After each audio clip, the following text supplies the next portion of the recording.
नमस्कार दोस्तों, एक बार फिर से स्वागत है आपका आपके अपने चैनल साइंस ग्रुप बलवंत पे। और आज हम पढ़ने वाले हैं क्वेश्चन, बहुत ही अच्छे से क्वेश्चन आपके लिए पढ़ाए जाएंगे। कोई भी एक कम्पिटिटिव एग्जाम की आप तैयारी कर रहे हो तो उससे टॉपिक से रिलेटेड जो क्वेश्चन आने वाले हैं उस क्वेश्चन को किस अप्रोच से करेंगे, वो एक अलग ही अप्रोच होगी हमारी। उससे हम करेंगे तो हमें कुछ क्वेश्चन एक क्वेश्चन के साथ अपने आप याद रह पाएंगे, ठीक है ना। तो पढ़ते रहिए। उसी प्रकार से हमारा पहला क्वेश्चन है, प्रीवियस ईयर के क्वेश्चन करेंगे हम, उससे रिलेटेड जितने क्वेश्चन बनेंगे वो करेंगे हम, ठीक है।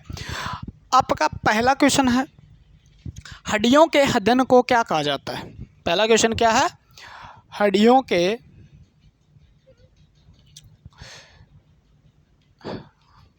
अध्ययन को क्या कहा जाता है।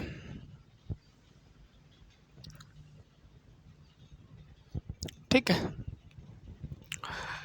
तो देखिए हड्डियों के अध्ययन को क्या कहा जाता है, इससे रिलेटेड किस किस प्रकार से क्वेश्चन बन सकते हैं और क्या क्या क्वेश्चन बन सकते हैं और कैसे कैसे आप याद कर सकते हैं। देखो, अगर आपसे पूछे, मान लो हड्डियों में कौन सी कोशिका पाई जाती है, कौन सी कोशिका पाई जाती है, आपसे ये पूछ ले, मान लो हड्डियों के निर्माण में सहायक कोशिका, आपसे ये पूछ ले कंकाल उत्तक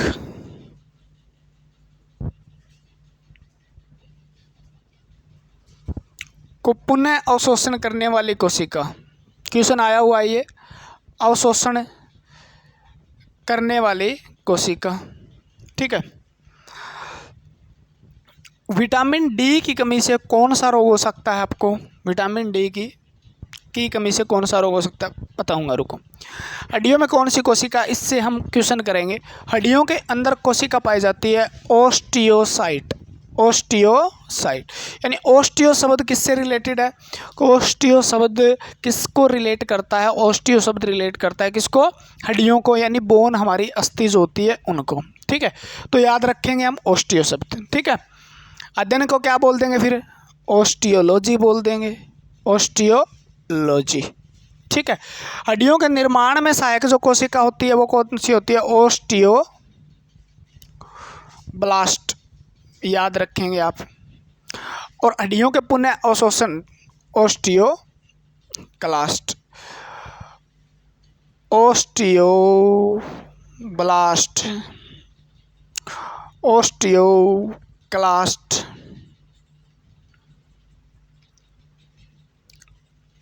ठीक है। ओस्टियोलॉजी किसका अध्ययन है, ओस्टियोलॉजी, विशेषज्ञ को क्या कहा जाता है, तो ओस्टियोलॉजिस्ट, ओस्टियोलॉजिस्ट विशेषज्ञ होता है, एक स्पेशलिस्ट होता है। ओस्टियो साइट इसके अंदर है, कोशिका है। बात क्लियर हुई, ये तो बात हो गई उसकी। अब आपसे कई बार पूछ लिया जाता है ओस्टियोमलेशिया क्या है, ओस्टियोमलेशिया क्या है,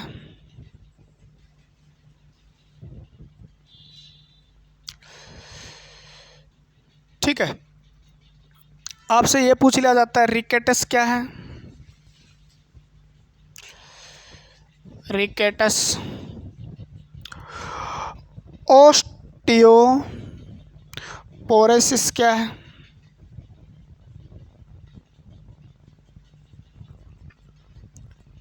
ये सारे के सारे पूछे हुए क्वेश्चन हैं आपके, एक क्वेश्चन लेके सारे क्वेश्चन हल करवाने की बात करते हैं आप, है ना।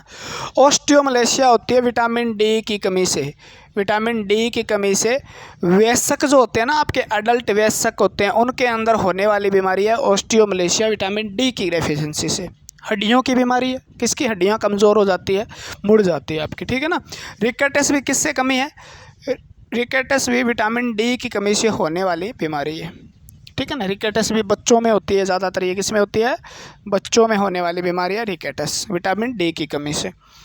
ओस्टियोपोरोसिस जो होता है वो क्या होता है, तो ओस्टियोपोरोसिस पैराथार्मोन हार्मोन होता है, आपका पता हो तो, पैराथार्मोन एक हार्मोन है पैराथार्मोन, हार्मोन पैराथायराइड ग्रंथि से निकलता है, उसकी अधिकता से होने वाला रोग है। उसकी अधिकता तो हड्डियों में कैल्शियम की क्या हो जाती है, कमी हो जाती है। हड्डियों में कैल्शियम की क्या हो जाती है, कमी हो जाती है, उसके कारण ये रोग होता है। टिकेटिस में भी कमी होती है कैल्शियम की, ऑस्टियोमलेशिया में भी कमी होती है। देखो विटामिन डी जो है ना, विटामिन डी वो हड्डियों दांतों के निर्माण के लिए, हड्डियों व दांतों के निर्माण के लिए बहुत बड़ी भूमिका निभाती है। कैसे जी, इसका नाम क्या है जी, कैल्सीफेरोल। कैल्सीफेरोल इसका रासायनिक नाम क्या है, कैल्सीफेरोल, ठीक है ना। और ये कैल्सीफेरोल कहाँ से मिलता है, ये तो लीवर से मिलता है। लेकिन जैसे ही क्या हुआ, सूर्य की किरणें पड़ी आपकी किस पे, सूर्य है बेचारा, इसकी किरण यानी यूवी रेज पड़ती है, यानी अल्ट्रावायलेट किरणें स्किन पे जैसे ही गिरती है ना, किस पे, स्किन पे, तो उसमें टिश्यू पाए जाते हैं, एडिपोज टिश्यू, उसके अंदर पाया जाता है 7D हाइड्रो कोलेस्ट्रॉल। क्या पाया जाता है उसमें, 7D हाइड्रो कोलेस्टेरोल पाया जाता है। और ये जैसे ही किरण के संपर्क में आता है तो ये बच जाता है कोलेस्ट्रॉल में, कैल्सीफेरोल में, कैल्सीफेरोल, ठीक है ना। और कैल्सीफेरोल विटामिन D3 का रासायनिक नाम होता है। विटामिन D3 का रासायनिक नाम क्या होता है, कैल्सीफेरोल। और ये विटामिन डी जब किस में जाता है, विटामिन डी जब जाता है आपके लीवर में, विटामिन D3 लीवर में जाता है तो वो विटामिन डी बन जाता है, विटामिन D1 कह सकते हो इसको। तो लीवर के अंदर जाके एक्टिव होता है फिर कैल्सीफेरोल, और फिर उसके बाद ये क्या करता है, तो ये कैल्शियम व फॉस्फोरस का अवशोषण, आंत वगैरह से अवशोषण करवाता है, आंत वगैरह से अवशोषण करवाता है। तो ये कैल्शियम फास्फोरस जितने भी हैं तो विटामिन डी क्या करता है, उनका अवशोषण करवा के हमारे शरीर में कैल्शियम की कमी को पूरा करता है, ठीक है ना। विटामिन डी कहाँ से, सूर्य की किरणों से। सूर्य से किरणों से कौन सा vitamin, vitamin D. UV rays, ultraviolet rays से कौन सा विटामिन बन रहा है, कहाँ बनता है, त्वचा में। किससे बनता है, 7D हाइड्रो कोलेस्ट्रॉल से। कोलेस्ट्रॉल किस में बदलता है, कैल्सीफेरोल यानी D3 का रासायनिक नाम। लीवर के द्वारा विटामिन डी को एक्टिव किया जाता है, सक्रिय किया जाता है, और हड्डियों और दांतों के निर्माण में सहायक है। कैल्सीफेरोल इसका क्या है, रासायनिक नाम है। कैल्शियम और फास्फोरस का अवशोषण करवाने में सहायता करता है, ठीक है। और इसकी कमी से वयस्क में ऑस्टियोमलेशिया और बच्चों में विटामिन डी की कमी से रिकेटस रोग हो जाता है, जिसमें दोनों में हड्डियां कमज़ोर होती है। ऑस्टियोपोरोसिस में हड्डियों के अंदर पोर यानी छिद्र हो जाते हैं, जिसके अंदर भी हड्डियां आपकी कमज़ोर हो जाती है। ऑस्टियोक्लास्ट सारे बातें याद कर लेंगे, कम से कम आपको 20 से 25 क्वेश्चन यहाँ पे करवा दिए गए। अब हो जाएंगे ना, अरे नहीं होंगे क्या, हो जाएंगे पक्का, हाँ जी पक्का हो जाएगा। अगला क्वेश्चन आपका बहुत ही प्यारा सा, अच्छा सा आपके लिए क्वेश्चन है। हड्डियों के अंदर कौन सा प्रोटीन पाया जाता है, हड्डियों में कौन सा प्रोटीन प्रमुख होता है, हड्डियों के निर्माण में कौन से प्रोटीन की मुख्य भूमिका रहती है। इससे अगला क्वेश्चन आपका,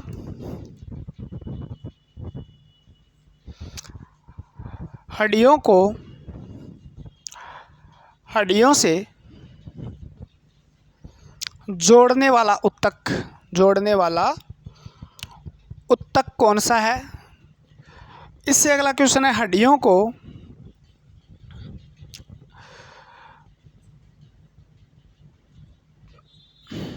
पेशियों से जोड़ने वाला उत्तक कौन सा है, पेशियों से जोड़ने वाला उत्तक कौन सा है। ये हो गए आपके 2 क्वेश्चन। अगला क्वेश्चन है, हड्डियों के बीच में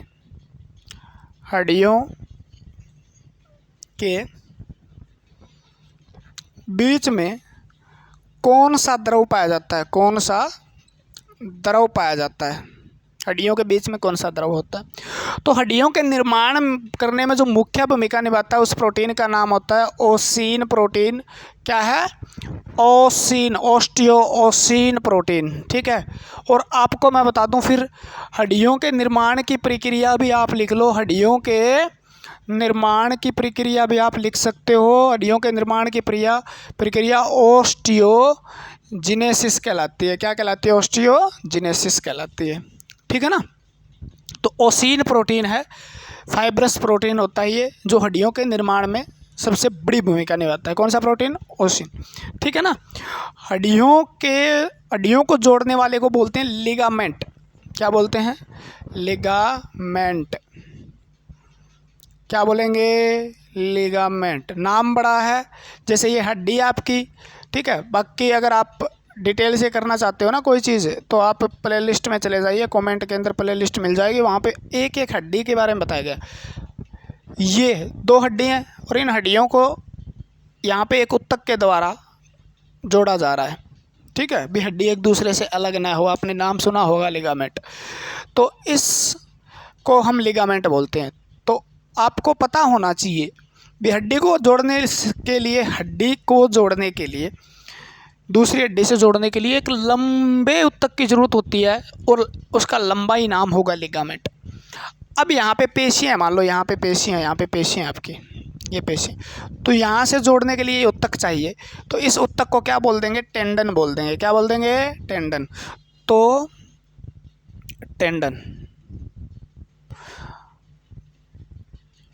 टेंडन जो है वो हड्डियों को पेशियों से जोड़ता है, और हड्डियों को हड्डियों से जोड़ने वाला उत्तक है, उसे लिगामेंट कहा जाता है। क्या कहा जाता है? लिगामेंट कहा जाता है। द्रव जो होता है ना, उसको सिनोवियल फ्लूइड बोलते हैं। क्या बोलते हैं? हड्डियों के बीच में या डिस्क के बीच में, दो हड्डियों के बीच में अगर द्रव मिलता है तो उसे क्या बोलेंगे? सिनोवियल। यहाँ पे जैसे द्रव भरा है कोई, जैसे आपने सुना होगा आपका घुटना जो होता है, घुटने का ग्रीस ख़त्म हो गया, तो वो जो ग्रीस का काम कर रहा है, लुब्रिकेंट का काम जो कर रहा है, उसे क्या बोलते हैं? तो ये बोन है, इसके बीच में जो होगा उसको है सिनोवियल फ्लूइड कहा जाएगा। उसको क्या बोला जाएगा? सिनोवियल द्रव। सिनोवियल द्रव होता है। हड्डियों के बीच में कौन सा द्रव होता है? सिनोवियल द्रव होता है, ठीक है ना। तो आपसे ये क्वेश्चन भी आपसे पूछे जा सकते हैं और आपको याद करने हैं। क्वेश्चन अगला पूछा गया है, ठीक है। अगले क्वेश्चन का आंसर दीजिए, मैं लिख देता हूँ। इतने में थोड़ा सा आप इंक वाला काम कर लेंगे, है ना। इंक वाला काम जी कौन सा होता है? तेरे ख्यालों में, इंक भी दूसरी निकल आई है ना।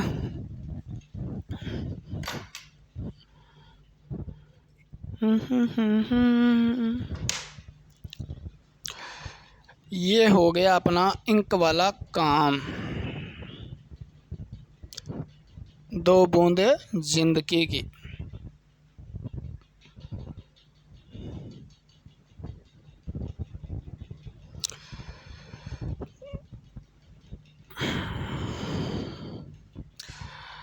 अगला क्वेश्चन है अपना,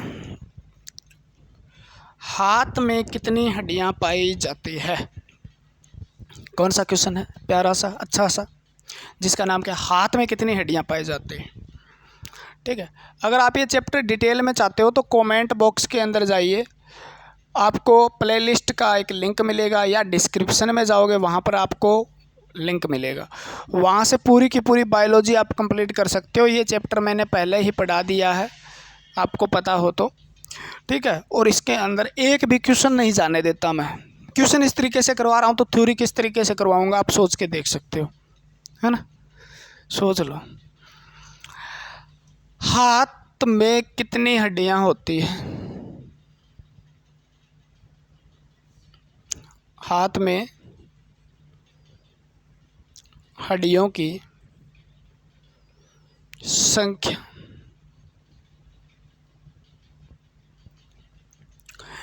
अब इससे पहले मैं बता देता हूँ, हमारे शरीर के अंदर अगर हम बचपन से भ्रूण की बात करें ना, शिशु की बात करें, जो शिशु का मतलब होता है नया जन्मा हुआ न्यू बॉर्न बेबी, 300 प्लस हड्डियाँ होती है। अब जब हम बचपन की बात करते हैं तो हमारे शरीर में 208 हड्डियाँ होती है, क्योंकि 300 जुड़कर 208 हो जाती है। और बचपन के बाद अब की बात करें भी हमारी हड्डियाँ कम हो गई, यानी वयस्क मनुष्य जो होता है उसमें 206 हड्डियाँ पाई जाती हैं, ठीक है। यानी कितनी हड्डियों पे आ गए हम? 206। 206 को भी 2 भागों में बांटा जा सकता है। अक्षीय कंकाल तंत्र में कितनी हड्डियाँ होती है? उपांगीय कंकाल तंत्र में कितनी हड्डियां होती है? तो अक्षीय कंकाल 80 हड्डी होती है, बाकी कितनी बच गई? 126 हड्डी उपांगीय में होती है। 80 में भी आपकी खोपड़ी आती है। क्या आती है? खोपड़ी आती है। फिर आपकी रीढ़ की हड्डी आती है। 80 में कौन सी आती है? रीढ़ की हड्डी, यानी ये खोपड़ा आता है आपका और ये रीढ़ की हड्डी आती है, और ये आपकी पसलियाँ आती है। क्या आती है? ये पसलियाँ। तो इसको अक्षीय कंकाल तंत्र बोलते हैं। एक बीच की हड्डी यहाँ पे आ जाती है। एक ये खोपड़ी आती है, ठीक है, और रीढ़ की हड्डी आती है। तो खोपड़ी, रीढ़ की हड्डी, पसलियाँ आ जाती है आपकी। अरे और क्या आता है? छाती की हड्डी आ जाती है आपकी, छाती की हड्डी, चेस्ट बोन, ब्रेस्ट बोन बोलते हैं, ठीक है। तो खोपड़ी में 29 हड्डी होती है, सबको पता है। रीढ़ की हड्डी में बचपन में 33 होती है, लेकिन अब आप में 26। पसलियाँ 24 होती है, छाती के अंदर 1 हड्डी होती है, टोटल 80 हड्डी होगी, गिन लो, ठीक है। यानी यहाँ पर कितनी हड्डी है आपकी? खोपड़ी के अंदर 29 हड्डी होती है। कितनी होती है? 29। ये रिब्स जो है वो 24 हैं, और ये रीढ़ की हड्डी है वो 26 है, और एक बीच में हड्डी होती है छाती की, वो 1 है। टोटल कितनी हो गई आपकी? टोटल हो जाती है आपकी 80 हड्डी। एक हाथ में आपके, एक हाथ के अंदर 30 हड्डी होती है, दोनों हाथों में 60 हड्डी होती है, दोनों हाथों में 60। दोनों पैरों के अंदर कितनी होती है? 60। एक पैर में 30 होती है, ठीक है। और मेखलाएँ होती है आपकी 6। मेखलाएँ आपकी कितनी होती है? 6 मेखलाएँ होती है। 60 है, 120 और 126 हड्डी आपके पाई जाती है। हाथ के अंदर एक हाथ में 30 हड्डी होती है, दोनों हाथों में 60। एक पैर में 30 हड्डी होती है, दोनों हाथ पैर में एक जैसी होती है, ठीक है ना। क्लियर हो जाएगी बात, ठीक है। खोपड़ी के अंदर भी आपको अलग अलग पूछे भी, ये खोपड़ा है, इसके अंदर भी क्या है? अलग अलग बातें पूछ ले वो। तो खोपड़ी में चेहरे की हड्डी भी पूछ सकता है आपसे, तो चेहरे से 14, चेहरे से 14। कपाल की पूछ सकता है, जिससे दिमाग ढका रहता है, तो कपाल से 8, ठीक है ना, 8। उसके बाद एक गले की हड्डी पूछ सकता है, जो अटकती है आपके ज़्यादा, एक हायोइड हड्डी होती है, ठीक है ना। गले की हड्डी, चेहरे की हड्डी। उसके बाद आपसे कान की हड्डी पूछ सकता है, तो कान के अंदर भी कितनी हड्डी? 6 हड्डी। कान में कितनी हड्डी? 6 हड्डी। तो 14 और 8 22, 1 23, 23 और 6 29, टोटल कितनी होगी? 29। तो कान में 6 हड्डी होती है, गले में 1 हड्डी, कपाल में 8 हड्डी। कैसे? कपाल 8, चह से चेहरा 14, चेहरा 14। खोपड़ी 2 9, 2 9, 2 9। रीढ़ 2 6, 2 6, 26 हड्डी होती है। पसलियाँ इतनी होती है छाती की हड्डी, ठीक है ना। हाथ की बात करें तो हाथ की अंगुली हो चाहे पैर की अंगुली हो, हाथ की अंगुली हो चाहे पैर की अंगुली, 12 तो इसमें आप लगाओ, और एक क्या है? 2 इसमें। तो अंगुलियों में 14 होती है, चाहे पैर की हो चाहे हाथ की हो, ठीक है। हाथ वाले को हथेली बोल देते हैं, और पाँव वाले को सोल यानी तलवा बोल देते हैं। चाहे तलवे की बात करें चाहे हथेली की बात करें, दोनों में 5-5 हड्डी है, 5-5 हड्डी है, ठीक है। निचले पैर की बात करें चाहे इसकी बात करें, 2-2 हड्डी है, ठीक है ना। ऊपर जांघ की बात करें चाहे इसके हाथ की, 1-1 हड्डी है, ठीक है ना। तो ये आपका आंकड़ा तैयार हो जाता है यहाँ पर। तो हाथ में हड्डियों की संख्या पूछी तो 60, पैर में पूछे तो भी 60, ठीक है। दोनों पैरों की बात हो रही है यहाँ पे। और एक पैर की पूछे तो एक पैर में लिखा मिल जाए, तो आपको क्या आंसर देना है? ये आंसर देना है, ठीक है। और रीढ़ में कितनी? 26। एक एक हड्डी का नाम भी बताया हुआ है वहाँ पे मैंने, ठीक है। और ये लेक्चर तो आपको यूट्यूब पे मिल जाएगा, हड्डियों वाला। तो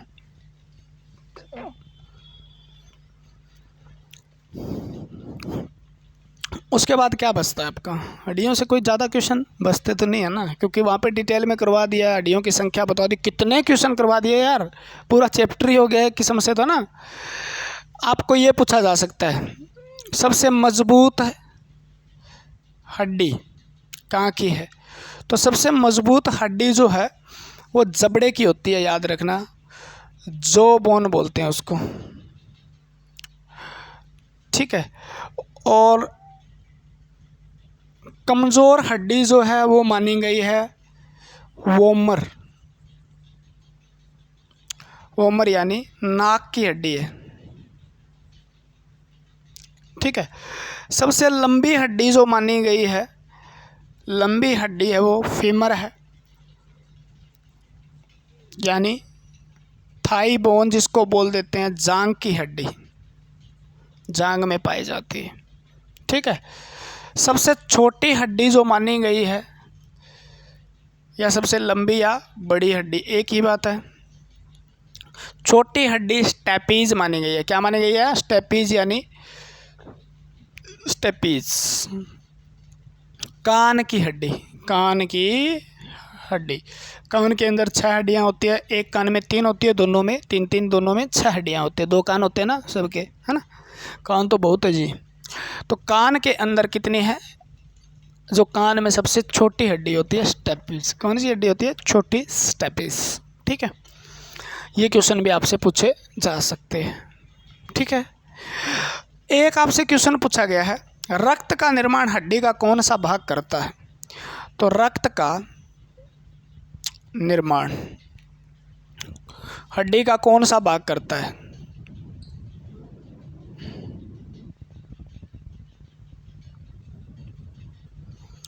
तो आपको आंसर क्या देना है? देखो, हड्डी जो होती है इस प्रकार की एक हड्डी है, मान लो ये हड्डी बना दी, मान लो ये हड्डी,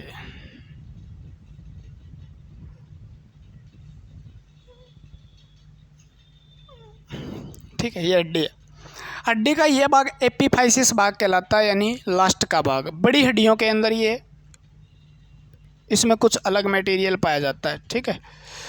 तो ये मैट्रिक्स भाग होता है जिसके अंदर रेड बोन मेरो पाई जाती है। रेड बोन मेरो क्या पाई जाती है? लाल अस्थि मज्जा, लाल अस्थि मज्जा पाई जाती है। ठीक है, लाल अस्थि मज्जा। तो लाल अस्थि मज्जा में रक्त का निर्माण होता है। किसका निर्माण होता है? रक्त का निर्माण होता है, यानी जिस ब्लड फॉर्मेशन की प्रोसेस को हेमेटोपोइसिस कहा जाता है। तो हेमेटोपोइसिस कहाँ होता है? रेड बोन मेरो के अंदर। रेड बोन मेरो के अंदर ही ब्लड का आरबीसी भाग बनता है। आरबीसी, डब्ल्यूबीसी और प्लेटलेट्स, यानी प्लेटलेट्स, और इनकी फॉर्मेशन यानी इनका निर्माण कहाँ पे होता है? हड्डियों के द्वारा होता है भैया। आरबीसी, डब्ल्यूबीसी, प्लेटलेट्स का निर्माण रेड बोन मेरो के द्वारा होता है। कोई कह दे भी येलो बोन मेरो के अंदर होता है क्या, तो इसका एक भाग येलो बोन मेरो भी होता है। ठीक है ना। पीली अस्थि मज्जा, पीली अस्थि मज्जा संग्रह करने का काम करती है। एडिपोसाइट, इसके अंदर टिश्यू पाए जाते हैं, एडिपोज टिश्यू पाए जाते हैं। और एडिपोसाइट्स कोशिका होती है जो वसा का संग्रह करती है। सबसे ज़्यादा यहाँ पर किसका संग्रह होता है? वसा का स्टोर होता है, फैट का। ठीक है। तो येलो बोन मेरो रक्त का निर्माण नहीं करती, ज़रूरत पड़ने पर कर सकती है। अगर ये असफल red bone marrow RBC, WBC, platelets के निर्माण के अंदर, तो क्या करेगी? Yellow bone marrow red bone marrow में बदल जाएगी और रक्त का निर्माण करना शुरू कर देगी। ठीक है। कुछ ऐसा पाया गया। क्लियर हुई बात? भी ये भाग भी फेंक है, रेड बोन मेरो हो जाएगा। ठीक है। तो निर्माण हड्डियों का किस भाग में होता है? लाल अस्थि मज्जा में। अगर पूछे ब्लड फॉर्मेशन हेमेटोपोइसिस कहाँ होती है, तो उसमें। आरबीसी, डब्ल्यूबीसी, प्लेटलेट्स निर्माण कहाँ पे होता है? आरबीसी का, रेड बोन मेरो में डब्ल्यूबीसी का भी। ठीक है। लेकिन रक्त आपको सबको पता है, आपने पढ़ा है, तो 55% भाग प्लाज्मा होता है, ये बात याद रखना। 55% और 45% आरबीसी, डब्ल्यूबीसी और प्लेटलेट्स होती है, यानी कोशिकाएं होती है। तो प्लाज्मा का निर्माण लीवर में होता है, ये बात याद रखना। प्लाज्मा का निर्माण किसके द्वारा किया जाता है? यकृत के द्वारा किया जाता है। बाकी रक्त का जो कोशिका वाला भाग है ना, ठोस भाग, आरबीसी, डब्ल्यूबीसी और प्लेटलेट्स, उसका निर्माण करती है रेड बोन मेरो। इसके अंदर स्टेम सेल पाए जाते हैं, ब्लड स्टेम सेल होते हैं, वो आगे अलग अलग प्रकार की कोशिकाओं का निर्माण करते हैं। ठीक है। हो जाएगा या नहीं होगा? हो जाएगा, हो जाएगा जी। नहीं होगा, हो जाएगा। हा हा हा। ठीक है। और क्या क्वेश्चन बन सकते हैं? देखो, क्वेश्चन तो बहुत बने, इतने बने हैं हद से ज़्यादा, लेकिन मैंने करवा भी दिए हैं, सारे कवर करवा दिए आपको लगभग क्वेश्चन। ठीक है ना। उसके बाद डिटेल के अंदर आपको पढ़ना है तो वहाँ से एक एक हड्डी का ओसिपिटल कहाँ है, पेरिएटल कहाँ है, फ्रंटल क्या होती है जी, वोमर क्या है, लेक्रिमल क्या है, नेजल कौनसा क्या है, प्लेटाइन क्या है, जाइगोमेटिक क्या है, मैग्जिला क्या है, मेडिबल क्या है, इसके अंदर कौन सी है, रीढ़ की हड्डी का एटलस क्या है, लंबर क्या है, सेक्रल क्या है, सर्वाइकल क्या है, ठीक है, हिप बोन क्या है, थाई बोन क्या है, फिमर क्या है, टिबिया क्या है, फिबुला क्या है, पटेला क्या है, फेंजिलिस क्या है, टार्सल मेटाकार्पल कार्पल क्या है, हेमोरस क्या है। सारी हड्डियाँ एक एक जगह बताई गई है आपको। एक जगह आपसे कुछ भी पूछेगा, हाथ में निचले हाथ में हड्डी, उंगलियों में कौन सी हड्डियाँ पाई जाती है, थैली में कौन सी हड्डियाँ पाई जाती है, आंत के अंदर रिब्स 3 भागों में बांटी जाती है, किडनी की प्रोटेक्शन करने वाली हड्डी जो है, ठीक है, सारी बताइए। किडनी की प्रोटेक्शन करने वाली हड्डियों को फ्लोटिंग रिब्स यानी पसलियाँ कहते हैं। कौन सी पसलियाँ? तैरती हुई पसलियाँ जो किडनी यानी आपकी वृक्क की सहायता करती है, ठीक है। आपके रीढ़ की हड्डी में 26 अलग अलग हड्डियाँ वर्टिब्री कैसुर की पाई जाती है। उसके बीच से आपकी स्पाइनल कॉर्ड जाती है, उस छेद को कहा जाता है न्यूरल कैनाल। आपकी वर्टिब्री जो रीढ़ की हड्डी के अंदर छिद्र पाया जाता है ना, एक उसे बोलते हैं न्यूरल कैनाल बोलते हैं। तो ये चीज़ें हम पढ़ते रहेंगे। हड्डियों के अंदर सबसे ज़्यादा क्या पाया जाता है? कैल्शियम फॉस्फोरस पाया जाता है। कैल्शियम और फॉस्फोरस यानी कैल्शियम फॉस्फेट से हड्डियाँ मिलकर बनी होती है। दांत भी आपके कैल्शियम फॉस्फेट से मिलकर बने होते हैं, ठीक है। तो पढ़ते रहेंगे आगे। बाकी डिटेल से पढ़ना हो तो कमेंट बॉक्स में जाइएगा, प्ले लिस्ट देख लीजिएगा वहाँ से, ठीक है। तो आज के लिए फिर इतना ही। पढ़ते रहिए, पढ़ाते रहिए। जय हिंद, जय भारत। मिलते हैं फिर इसी के साथ।